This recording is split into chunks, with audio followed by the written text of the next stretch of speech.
bagay. So, merong isang pangyayari na hindi ko makalimutan at ito ay nangyari sa loob ng tahanan ng isang kapatiran natin.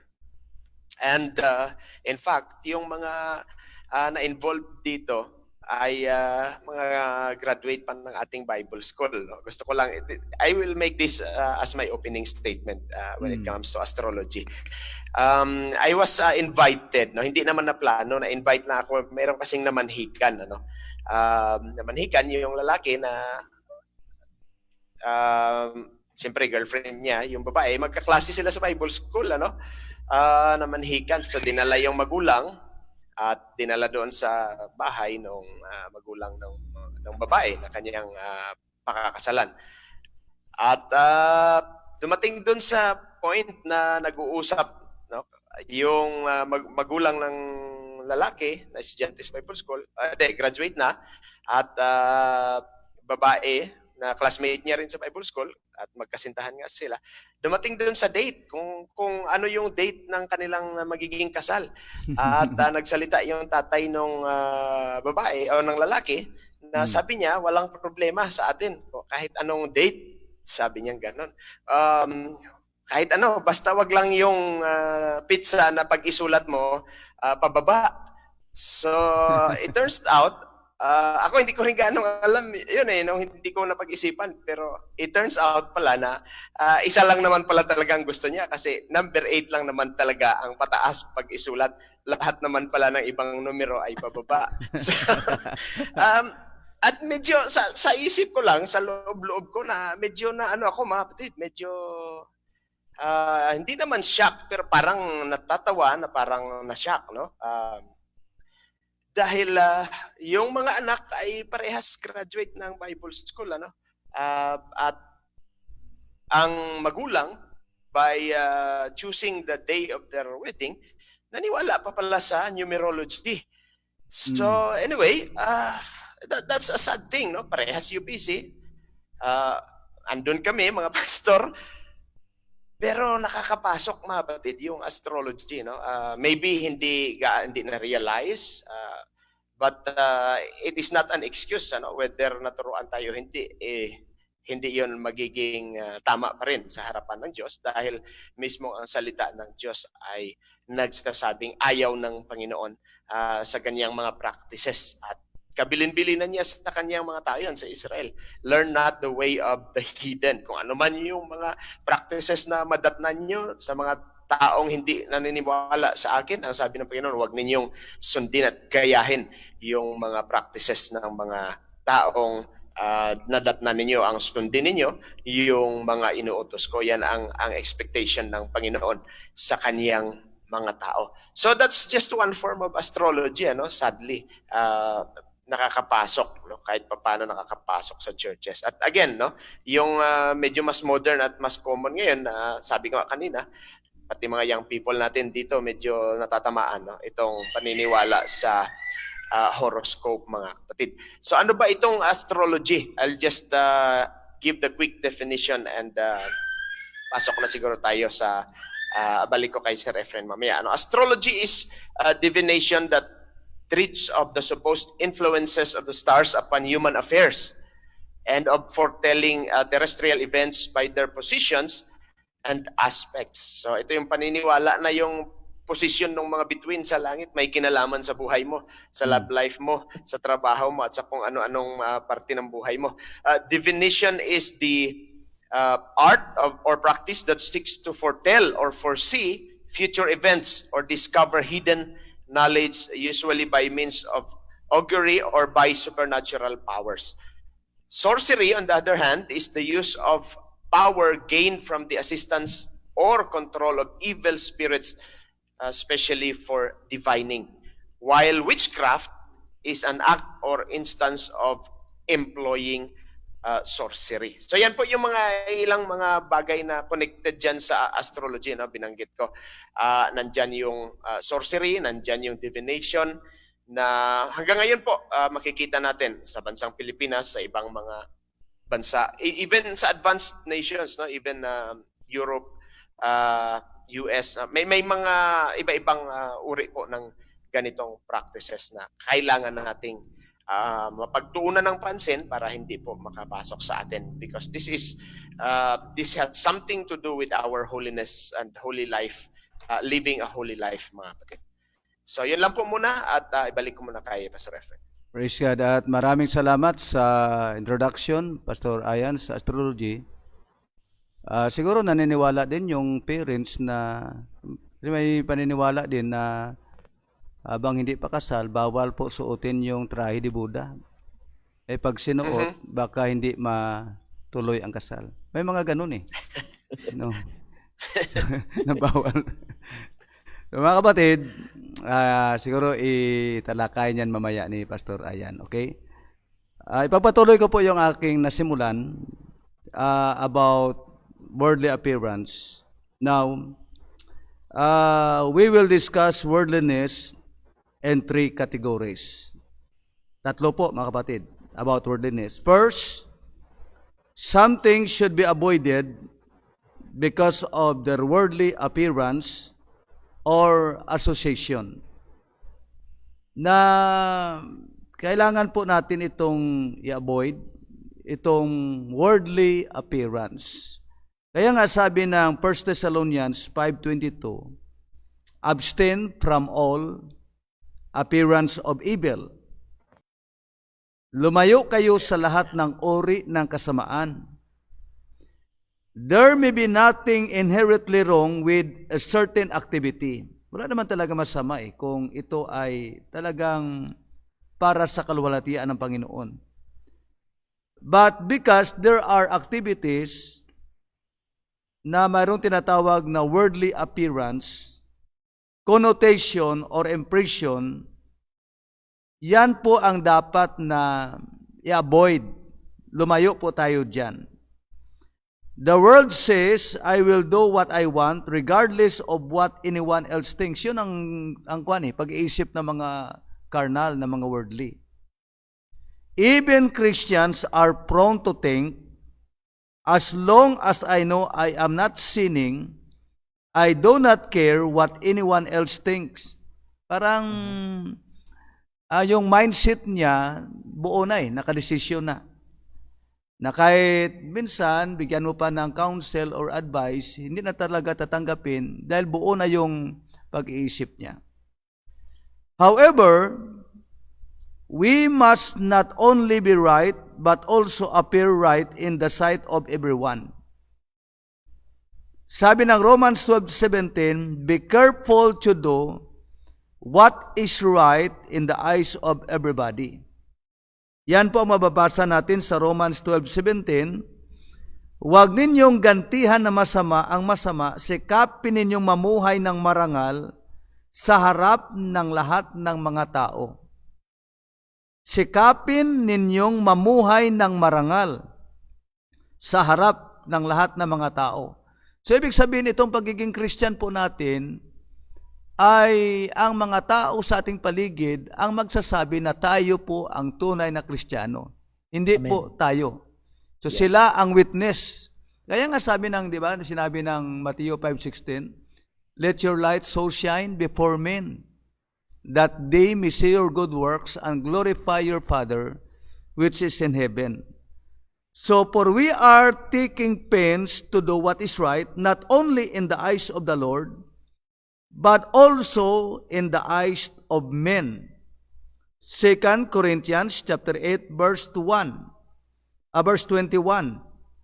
Ito ang sinabi, ang layunin namin ay gawin kung ano ang marangal, hindi lamang sa paningin ng Panginoon, kundi maging sa paningin ng mga tao. So, importante itong mga tao, itong sa paligid natin. Hindi po natin sila madala sa Panginoon pag medyo hindi po sila kumbinsido sa ating ginagawa. Amen. We are stewards of our fellow Christians and also our fellow man or our neighbors. It is important that we do nothing to offend them needlessly or to cause them to stumble. Kasi pag na-offend sila, ay hindi na po natin madadala yan sa Panginoon. Ang importante po, ipakita natin ang ating pagiging tunay na Kristiyano. Yun ang number one. Second, some things are detrimental to Christian living because an excessively worldly atmosphere or environment surrounds them, even though the activities themselves are acceptable. A basic principle of Christian liberty is to avoid activities that become detrimental or get the mastery over us, even if they are morally neutral in themselves. Harmless activities become harmful when conducted in an openly sinful atmosphere. The biblical injunctions to avoid worldliness certainly direct us not to congregate habitually in such an environment. At ang Psalms chapter 1 verse 1, ganito po ang ating mababasa, "Blessed is the man that walketh not in the counsel of the ungodly, nor standeth in the way of sinners, nor sitteth in the seat of the scornful," or the scoffers. Now, a worldly atmosphere might include things such as gambling. Dahil pag kasama mo ang mga worldly, sigurado pag hindi po sila na-influence, sigurado na ikaw ang kanilang ma-influensyahan. Kaya kung minsan, kung hindi po mabantayan ng ating mga young people na nandoon sila sa worldly atmosphere, mayroon doon na gambling, cursing, smoking, drinking, extreme rivalry, violence, gossip, at kasama na po dito yung immodest dress, mga kapatid, lewd language, and immoral music. Of course, the Christian will face these things to some degree simply by living in this world. It is impossible to avoid all worldly influences, sabi ng iba. At some point, however, please become so saturated with some of all these evils that only Christian response is to avoid it totally. In making this decision, the Christian must evaluate specific activities. Yung specific activities dapat evaluate, lalo na yung mga parents, dapat malaman nila kung saan pumupunta yung kanilang mga anak, lalong-lalo na sa mga, di ba sa high school, mayroong tinatawag na junior, prom ba yun? JS prom. JS prom, na akala mo, mga kapatid, kasamahan nila puro estudyante, pero kung minsan, lumalabas dyan yung sinasabi ko kanina, immodest dress, cursing, gambling, drinking, na hindi, kung minsan, hindi nabantayan ng mga young people, pastor, paminsan-minsan lang ito eh. Oh. So, nakikitungo lang kasi barkada ko naman lahat. Baka ito na ang last namin na pagsama-sama dahil maghiwa-hiwalay na kami pagdating ng college.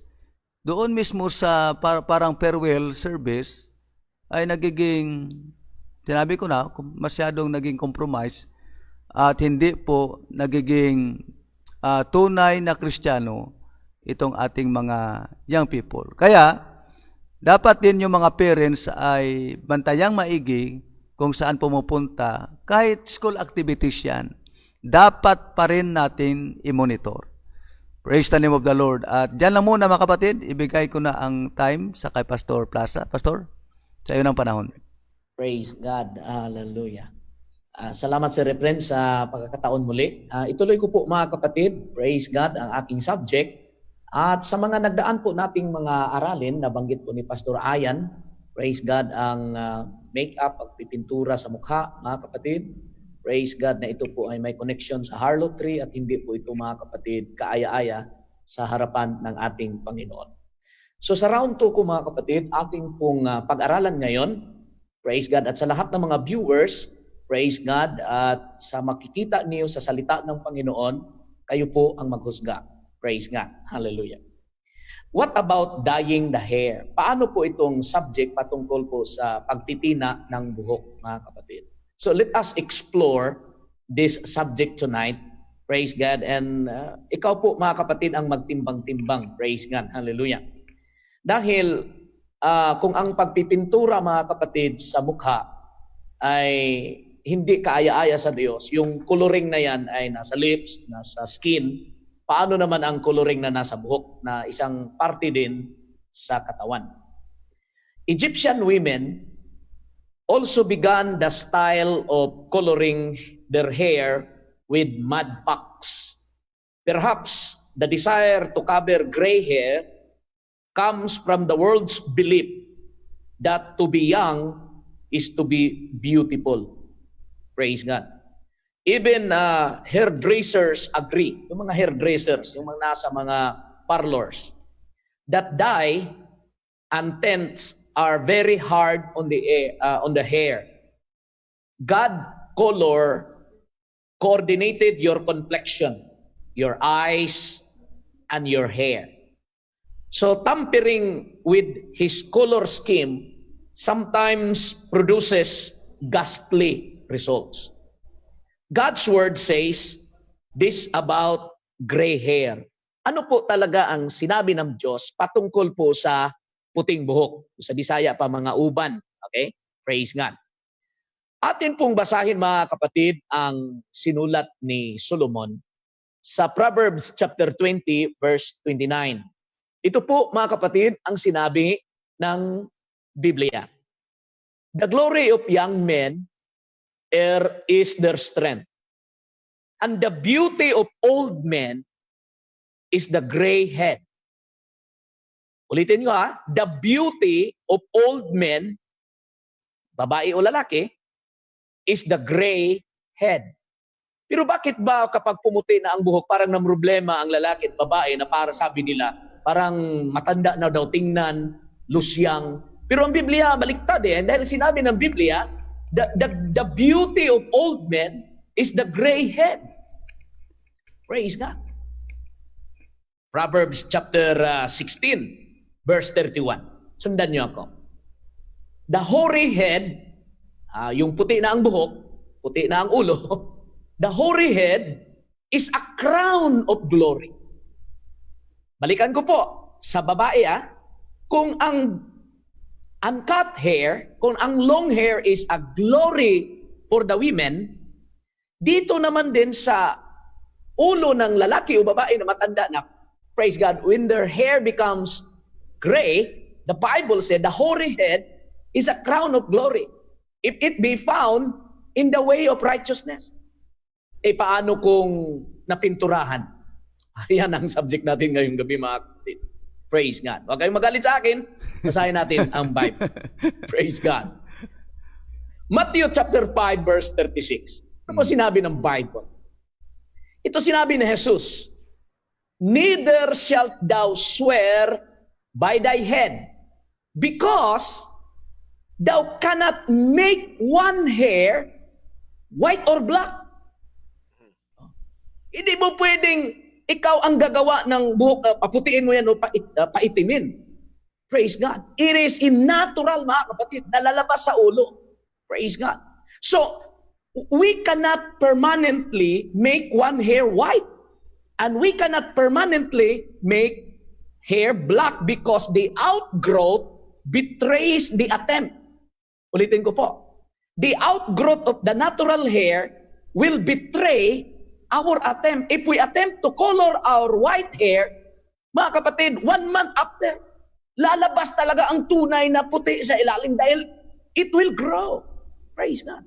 So any attempt, praise God, to discolor or to change the natural color will betray the outgrowth. Another practice of Egyptian ladies was to wear also curled wigs as they did many thousands of years ago. Women are again wearing wigs and coloring their hair. So, yung pagtitina ng buhok, mula pa yan sa Egypt. It is an Egyptian practice. Praise God. But I am here not to condemn if you practice, mga kapatid, na nag-dye o nagtina ka sa iyong buhok. Because I'm not a chemist, mga kapatid. Some I heard kay Sir Kuga noon, praise God, sa ating pag-aaral sa Bible School na ang dye, ang tina ay may content na lead na nakasisira, mga kapatid, praise God, sa cells ng ating scalp o kaya sa ulo o magkakos ng cancer. So I don't care kung may lead yan, praise God. Ang concern ko lang, mga kapatid, itong sinabi ng Bible. Dahil ang sinabi ng Bible na ang gray hair, it is the beauty of old men, the crown of glory. Kaya actually, mga kapatid, DNA na siguro namin, 30 pa lang ako, marami ng puti sa aking buhok. Praise God. Ngayon, as in, 75% puti na, mga kapatid. Sabi ni Mrs. ko, bumili ka ng shampoo na may shampoo na pang paitim. Sabi ko, wala, kalimutan mo yan. Kung puputi yan, puti yan. Yan ang natural color. Praise God. I'm proud of it. Kasi glory ka. Yun ang beauty. Sabi nila, pag marami ng puti, marami ka ng wisdom. Hopefully, marami, mga kapatid. Hindi lang sa DNA. Hallelujah. Praise God. So, consistency also directs the formation of the standards and convictions of hair. Praise God. What is the difference? Ito po ang tanong ko sa mga nagtitina ng buhok. Hindi ko kayo kinuha, pero tanungin ko lang kayo. What is the difference between painting the lips, the cheeks, the eyebrow, the eyelashes, compared to dyeing the hair? Ano sa inyong palagay? Anong diferensya na pinipinturahan nila ang kanilang lips, kanilang cheek, ang kanilang eyebrow, eyelashes ko? Praise God. At minsan kinukundina pa nga natin Wordly talaga ito kasi tingnan mo ang mukha, parang harlot. Pero kinukulayan mo naman, ang parte ng iyong katawan, buhok nga lang. Praise God. Kasi gusto mong umitim, gumanda. Pero nasa sayo. Praise God. But I believe that the Spirit of God will convict you. Praise God. Kasi sinabi ko na sa inyo kanina, praise God, you must have a strong conviction that you need, that you can stand on it, praise God, as the Spirit of God leads you. Pero sa gabing ito, mga kapatid, praise God, kung ako ang inyong tanungin, personal ko po, hindi ko pwedeng i-apply ang doctrine sa personal mong holiness standard, mas magandang hindi na lang magtina ng buhok. Praise God. Kasi nababasa po natin dito, hindi mo naman kayang paputin, paitimin. Let God, praise God, be honored in this particular subject. Praise God. God bless. Ibalik ko kay Sir Efren. Praise God. So, maraming salamat, Pastor Neil, sa explanation. At mga kapatid, ang sinabi ni Pastor Nilo, napakaganda po, at sabi niya, kayo ang mag-decide, nasa inyo yan. Alam nyo, may advantage din itong puting buhok Ako hindi pa ako 60, tagal pa. Pero pag pumunta ako ng bangko, first priority ka agad. Senior. At pumunta ako ng dito sa Coteco ang tawag, di ba? Sa electric bill ba? As pagdating ko, sabi ng security guard, sir, dito ka, sir, kasi senior ka na, sir. Ganon din sa water district. Ibig sabihin, mga kapatid, first priority. Hindi na ako hinahanapan ng ID. So, advantage din kung minsan. Kaya tinanong ko kung ang isang pastor, sabi ko, sa'yo, pastor, papiliin ka, pag medyo matanda ka na, anong gusto mo? Kalbo o puting buhok? Sabi niya, mas okay yung puting buhok kasi ang kalbo mainit masyado. Yun ang sinabi niya. Pero tinalakay lang natin yan.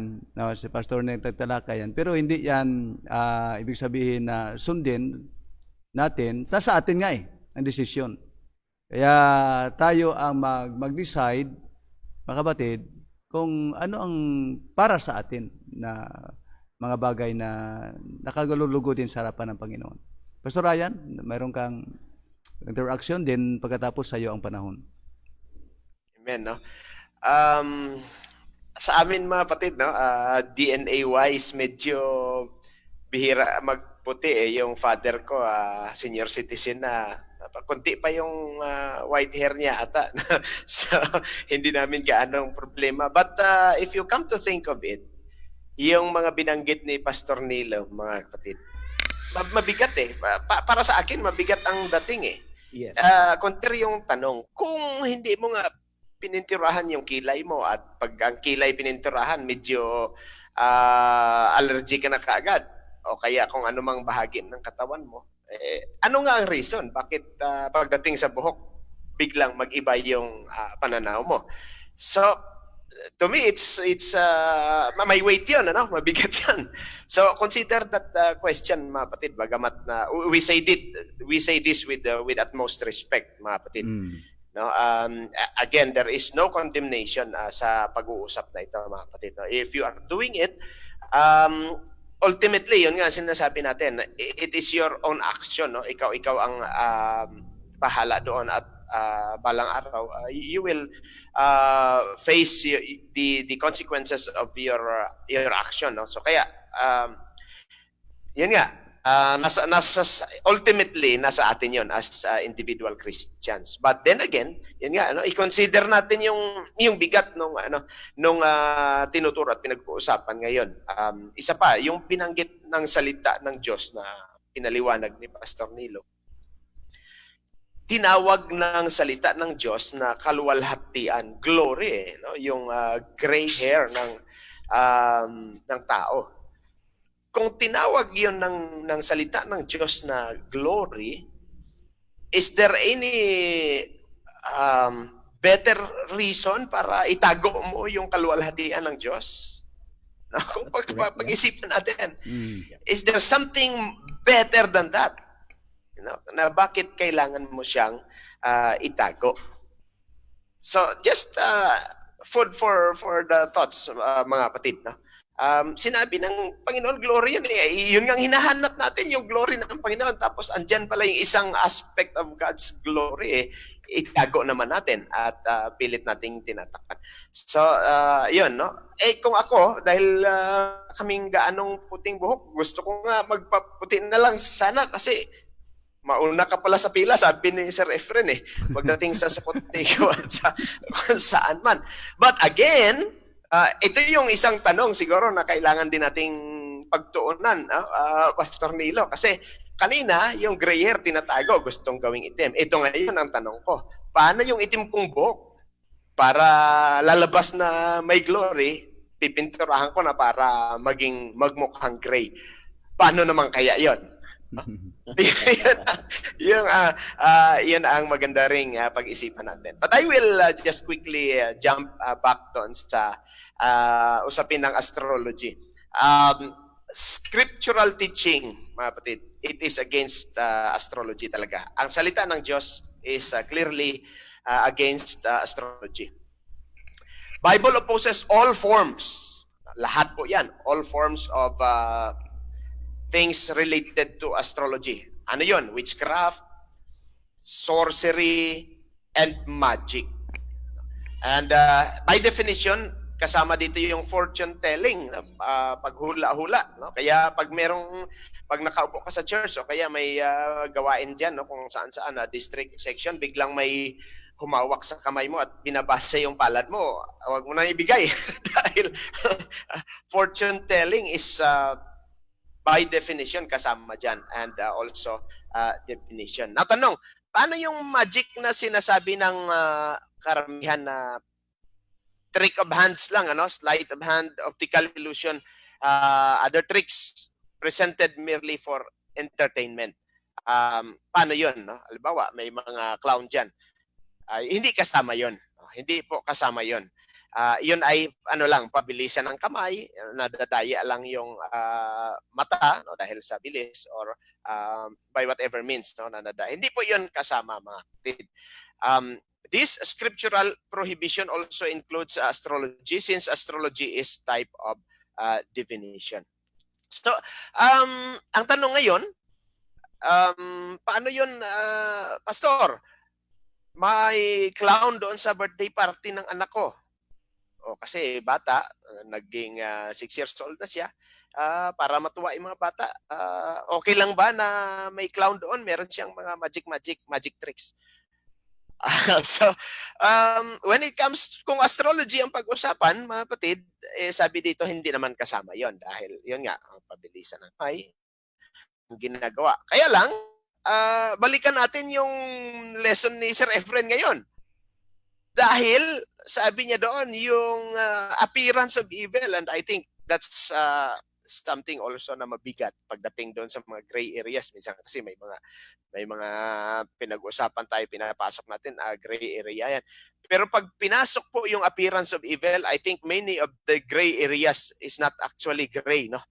Halimbawa, yun nga, hindi siya witchcraft, hindi siya sorcery, hindi siya talaga yung magic na may supernatural power. Pero para sa akin ito, na gusto kong i-share sa ating lahat kung bakit hindi rin ako pabor talaga doon sa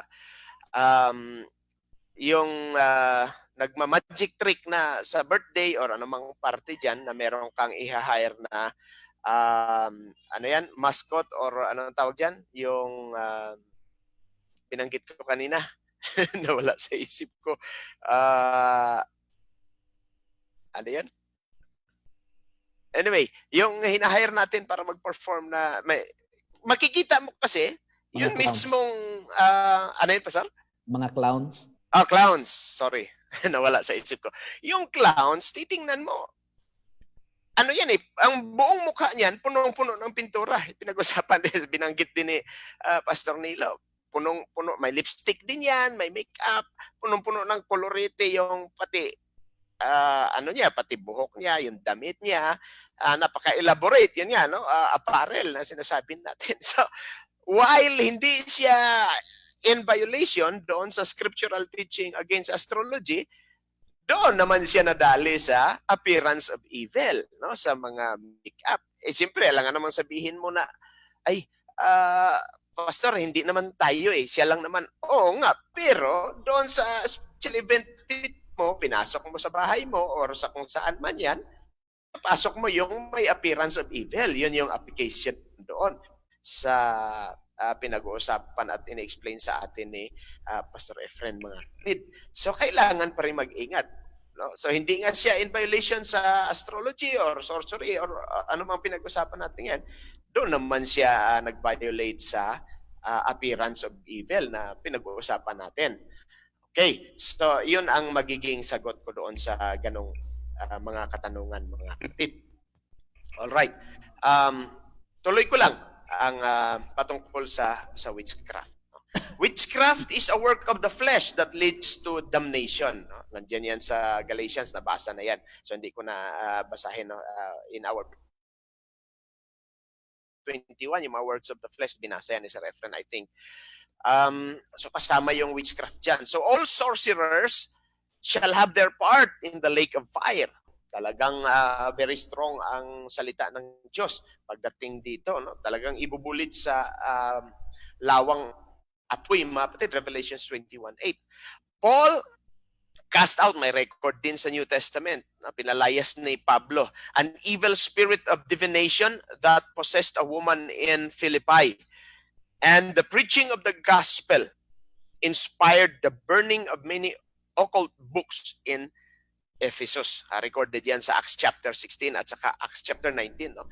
Sinunog talaga nila yung mga libro na may kinalaman dito sa occult practices, sa sorcery, mga kapatid. No? It is telling us strongly na ayaw ng Diyos yung ganitong mga kilos, ganitong mga practices, mga kapatid.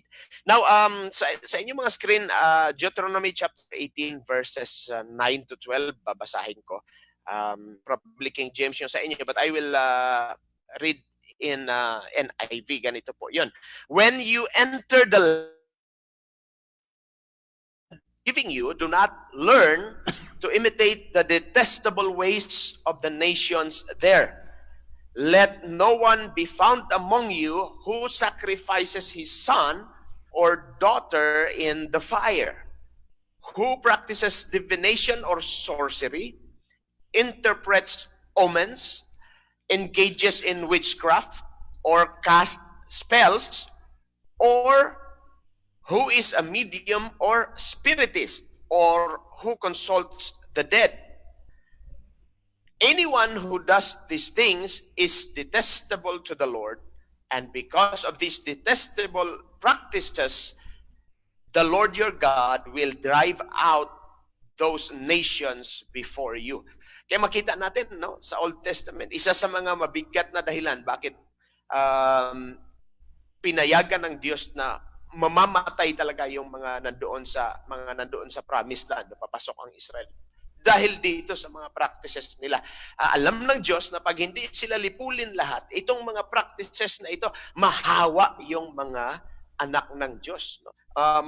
Maturuan sila at baka gagawin nila. So, ibig sabihin, ganun kabigat para sa Panginoon yan. So, if God did not like it and did not allow it in the Old Testament, I don't think napapayagan yan ng Diyos kahit sa ating kapanahunan. Ayaw na ayaw niya itong mga practices na ito, no? Witchcraft, astrology, ayaw na ayaw ng ating Panginoon. Now, I was born and I was raised up sa bundok, mga kapatid, no? At sa isang tribo. Now, inaabot ko pa, no? Ako'y lumaki doon sa tribo na yung mga occultic practices na sinasabi na ganito ay naging na-embed, no? Naging part ng kanilang sistema, ng kanilang kultura. Even pumasok ito sa kanilang legal system. Halimbawa, merong nagnakaw ng isang bagay, kabayo or baka or whatever, ninakaw, ano? Tapos siya ay napagdudahan at sinumbong doon sa mga elders. Meron silang paraan ng parang legal nila, no, or judicial practice nila na para malaman kung siya talagang nagnakaw o hindi. Nagpapakulo sila ng tubig. Mhm. At yung kamay ay iaano mo doon, ilalagay mo sa kumukulong tubig na sabi nila pag ikaw ay napasok, ibig sabihin ikaw talagang nagnakaw. Pag hindi naman, ibig sabihin inosente ka. So may mga ganitong practices, no, sa atin, and there are many other practices na kagaya din nito, no, na nandyan sa ating kapaligiran. And dahil wala naman tayong pinipili, kahit sinong tao ay gusto nating dalhin sa Panginoon, we will encounter, no, these kinds of practices. At kailangan maging matibay tayo again, no, na ipakita at magiging malinaw na mga ganitong mga bagay ay ayaw po ng ating Panginoon. At sabi niya, wag nating learn not from them. Wag din nating pag-aralan at subukang i-apply sa ating mga buhay bilang mga Kristiyano. As part of our holiness and holy living, ay hindi natin dapat payagan yan. No? So I will zero in right now doon sa horoscope dahil andyan ito, no? Andyan sa mga newspaper, no? Sadly, nandyan, nakakapasok yan, no? Sa mga dailies. Pati sa internet, no? Biglang may binabasa kang news article, bigla na lang mag-pop up dyan kung anong birthday mo at ito ang mangyayari sa'yo dahil ganito ang ano tawag dyan, yung horoscope mo. So, tayo naman unknowingly, binabasa natin at dahil binasa natin, medyo naapektuhan yung pag-iisip natin minsan na, ay, ito pala ako. Pati sa pagpili ng mapangasawa, minsan kinonsult pa natin yung horoscope. Mga kapatid, ayaw na ayaw po ng Diyos sa ganon. And there are many other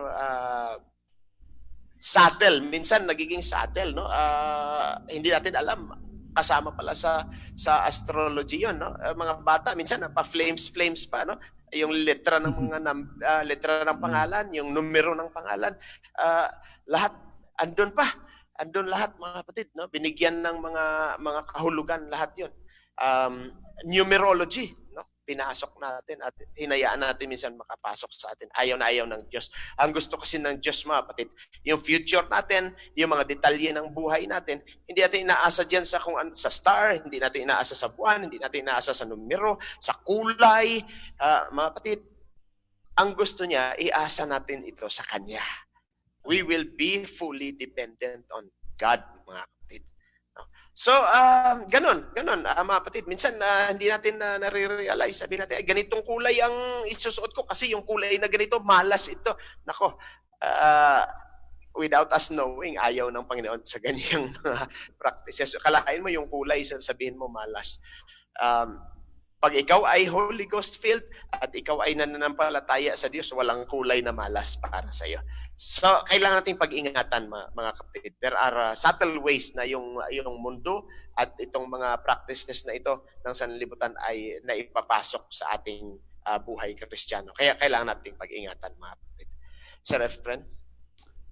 Praise God. At mga kapatid, maraming salamat po, Pastor Ayan. Kung minsan mayroon din mga jokes ang mga pastor, na sabihin na ito ang barong ko na mas anointed kaysa iba, kaya ito na lang ang isusuot ko. Yung mga joke-joke din ng mga pastor, na sasabihin na pag isinuot ko ito talagang anointed ito. So parang hindi din tama na gano'n mga jokes, ng mga pastor. I just hope, Pastor, na ako narinig ko rin yan, But I just hope na joke lang talaga yun. Kasi kung yun ay siniseryoso ng iba, medyo delikado din po.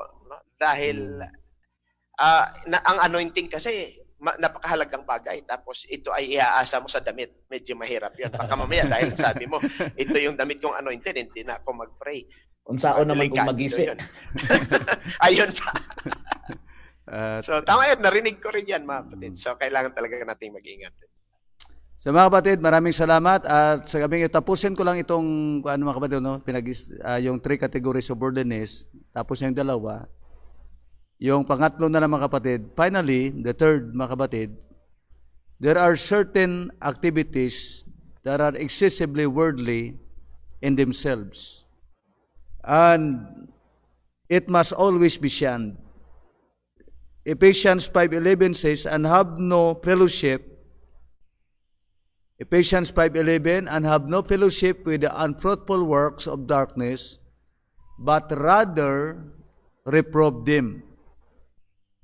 So may mga bagay na yung fellowship na ito ay hindi talaga ito magdadala ng mabuting bunga.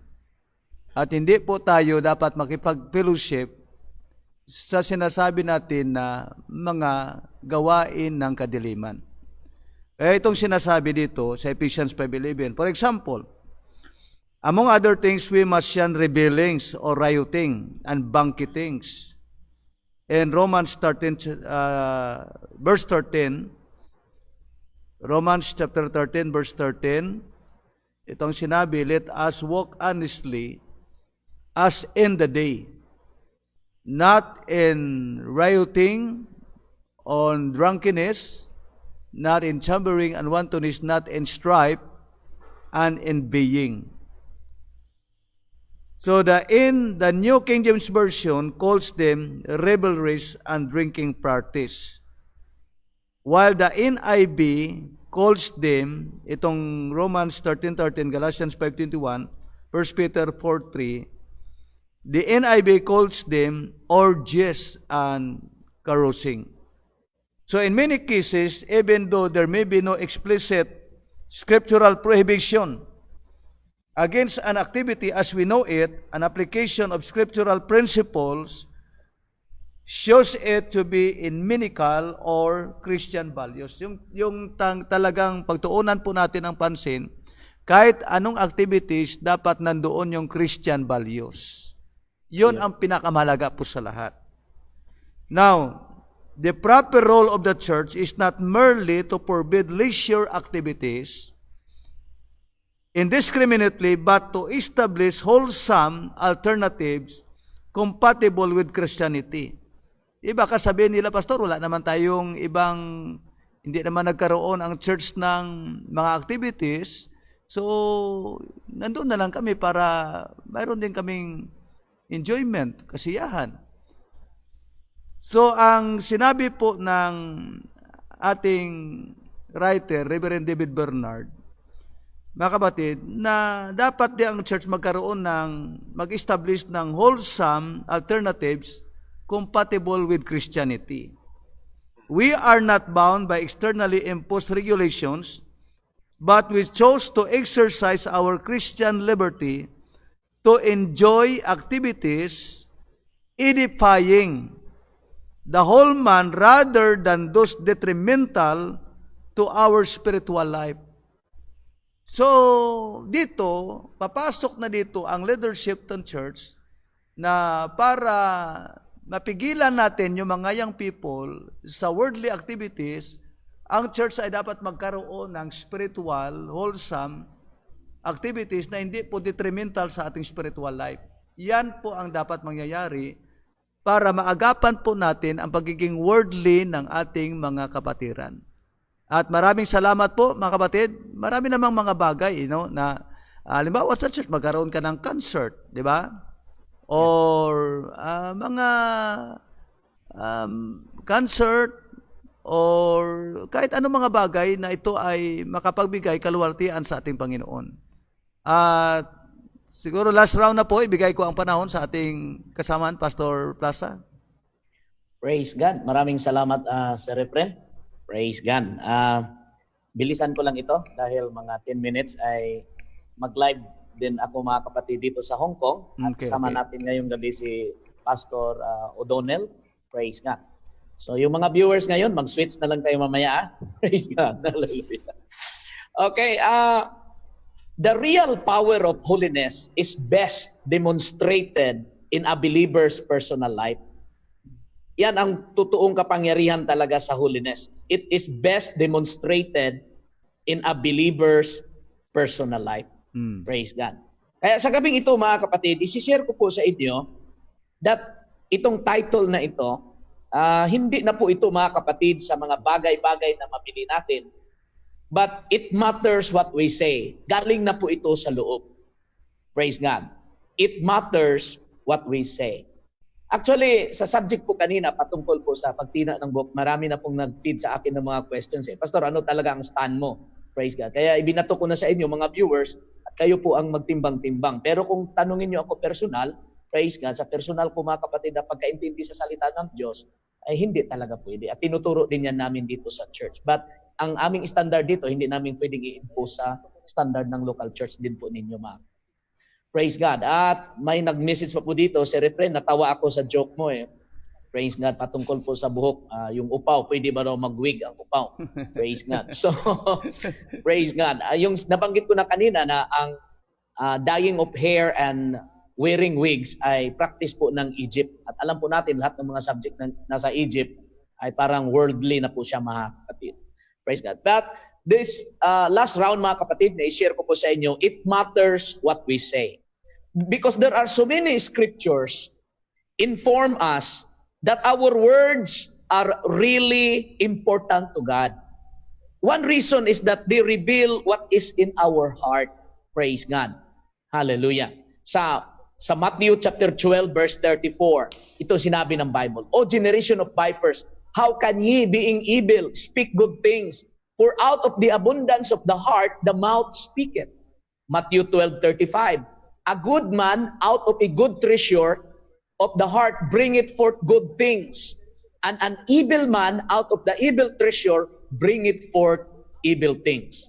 Matthew 12:37. For by thy words thou shalt be justified, and by thy words thou shalt be condemned. Praise God. So while living in sin, we said and did what we please, but now that the new boss, the new Lord reigns in our lives, we must watch our language. Praise God. Ephesians chapter 2 verse 3, among whom also we have all had our conversation in time past, in the lust of our flesh, fulfilling the desires of the flesh and of the mind, and were by nature the children of wrath, even as others. Yung conversation po natin, yung pamumuhay po natin noon, alam po natin na tayo namumuhay mga kapatid sa kalayawan, the lust of the flesh, fulfilling the desires, pero may boss na sa loob. We have a Lord in our heart na siyang nag-reign sa ating buhay.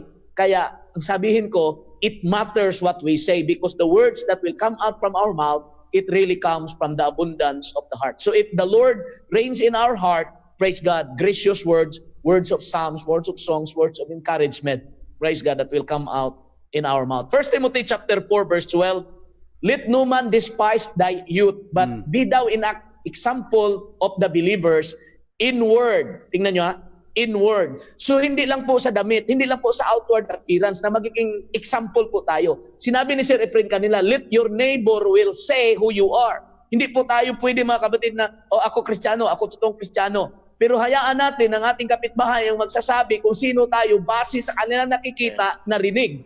Praise God. So the Bible said, be an example of the believers in word, in conversation, in charity, which is love in action, in spirit. Pati pa yung mga mood natin, di ba? Praise God. Hindi marinig ng mga kapitbahay natin, mga kapatid ang praise God, yung mga tinatapon na yung mga kaldero, mga kapatid, praise God.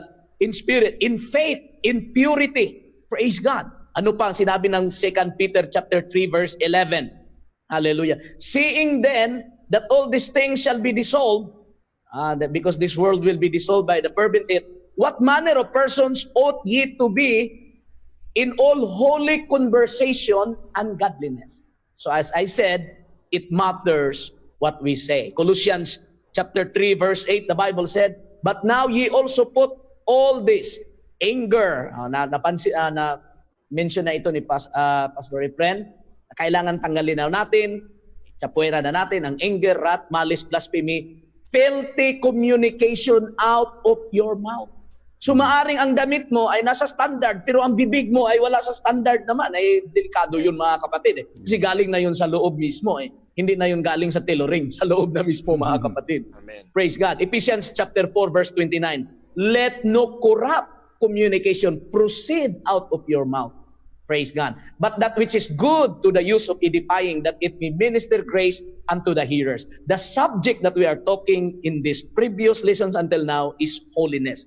Holiness, mga kapatid, na nanggagaling sa loob, I would say, it matters what we say. Praise God. Ephesians chapter 5 verse 4, neither filthiness nor foolish talking or jesting, praise God, which are not convenient, but rather giving of thanks. So from the above scriptures, we understand that dirty jokes, vulgar words, obscene language, or insinuating, sex-oriented stories have no place in the vocabulary of God's people.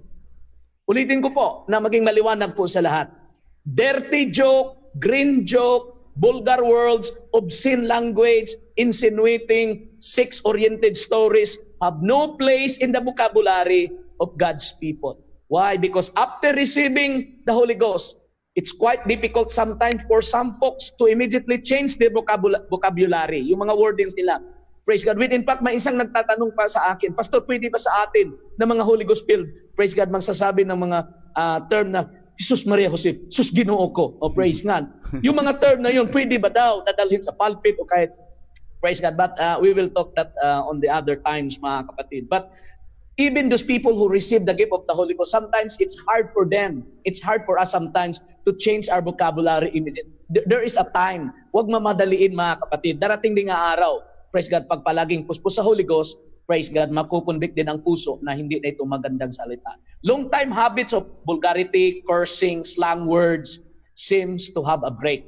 So, ulitin ko po mga kapatid, but after the Holy One moves inside, when the Holy Spirit moves inside, foul languages makes us feel like disinfecting our mouths. Suddenly, we realize that the only clean, wholesome conversation is acceptable to our new master. So our new master inside, praise God, those wholesome words, praise God, is now acceptable. Sir Efren, ibalik ko sa iyo. Praise God. At maraming salamat po, Pastor Nilo. Marami na pong mga katanungan na babasa ko sa iyo. Para sa iyo yan eh. mga tanong. Hallelujah. Sagutin natin yan sa sunod. Maraming salamat at alam mo mga kapatid, ito ay pinag-uusapan natin patungkol sa holiness dahil sinabi ko dati na marami mga pastor na hindi na nangangaral at nagtuturo about holiness. Hallelujah. Amen. Kadalasan ang tinuturo, pinapreach ay prosperity, halos ganun eh. No? Prosperity, prosperity. Jukals na jukals. At saka mga kapatid, ito ang tamang panahon na may mga pastor na nag-usap, nag-Bible study, katulad ng mga subject na ito. Dahil marami na ako narinig ng mga pastor na nagpe-preach, ay hinahaluan po nila ng green jokes. Yes, yes. Marami talaga mga green jokes or dirty jokes, ito nasabi. Kaya kung minsan, dahil lang makapag-joke, ay okay na, pero wala namang no? hindi maganda pakinggan. Lalong-lalo na sa mga matured Christian. So, last comment, Pastor Ayan, magtapos na po tayo. Apo, very quickly, tatapusin ko po yung patungkol sa astrology and sorcery, witchcraft. Lahat po yan always associated with the power of darkness. And never associated with the power of God. Kaya wag nating hayaan na makapasok sa sistema natin, sa church natin, at sa ating mga buhay. Yan lang po, Sir Efren. Praise God. At baka magtapos tayo dito at ma-issue tayo na napaka-stricto po natin. No. Ito po ay pinag-usapan na po natin. Yes. At hindi po namin hawak ang pagtuturo ninyong pastor. Ito ay tingnan nyo lang ang mga verses na binabasa at kayo nang bahala mag-balanse, magtimbang-timbang niyan mga kapatid. So muli, maraming salamat. Napakarami po nating mga viewers. Iniling ko na po si Pastor Plaza na mag-pray sa pagtatapos ng ating Bible study. Praise God. Hallelujah. Tayong lahat po ay manalangin mga kapatid. Panginoong Diyos, maraming salamat sa pagkakataong muli sa gabing ito na amin pong narinig ang iyong mga salita. Tulungan mo kami, Panginoon. Ikaw ang aming kaligtasan. Ikaw na ang master na nasa aming puso. I-guide mo kami, Panginoong Diyos, sa gabing ito, Diyos, sa mga lahat ng nakikinig na meron pang mga minsan na pag-compromise sa kanilang pamumuhay sa mundong ito, Lord God, na maging strict na po, maging serious na po kaming lahat, Panginoon. Lukuban mo kami sa iyong banal na Espiritu. Hinihiling ko po, Panginoon, ang wisdom and understanding be given, O Lord, to everyone. Praise God, hallelujah, that we may walk, Panginoon, uprightly before your presence. Hallelujah. At kami po, Panginoon, ay nananalangin, Panginoon, sa lahat ng mga churches sa Pilipinas na tuloy-tuloy ang kanilang pagsasamba, Lord God, at hawiin mo, Panginoon, ang sakit na ito, Panginoon, sa ibabaw ng lupa. Lord God, in the name of Jesus, I declare victory, blessing, and it's because of you that our lives become holy. It's because of your presence. In Jesus' mighty name, amen and amen. Amen. At marami pong salamat sa lahat ng ating mga viewers. Good night and God bless us all.